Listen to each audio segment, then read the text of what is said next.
After World War II, the countries of the world got together and said, we can't let this happen again. In that war, over 50 million people lost their lives. The word genocide was introduced to our language. So the countries of the world gathered and they created the Universal Declaration of Human Rights. They said these are the human rights that all human beings have, because they are human. Amnesty's role is to make sure that those human rights are enjoyed by everyone, everywhere. Amnesty does this in three ways. Firstly, we research human rights abuses. Secondly, we bring the evidence of those abuses to those who are in power and who are able to make the change that is needed to stop them occurring. And thirdly, we mobilise millions of people around the world to pressure those decision makers to make them stop those human rights abuses.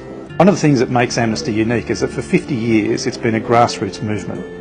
It started with groups of people in small communities getting together to put pressure on governments that locked up people for their political beliefs. Many people in our world are suffering with many kind of torture by their states or by their law enforcement agency or force. Grassroots has always been central to what Amnesty does.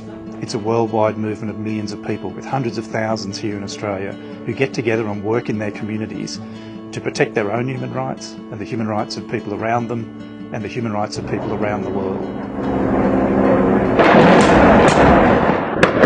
Amnesty campaigns on many different human rights abuses. Amnesty's campaigns can start from a member of the public walking into one of our action centres anywhere in the world and telling us about someone who's been abducted, someone who's at threat.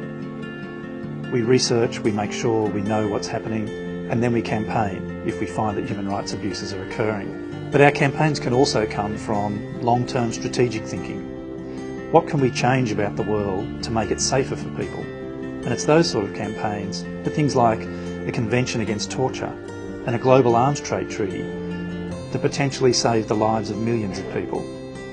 So whether it's the rights of an individual or the rights of millions, Amnesty is committed to change, no matter how long it takes.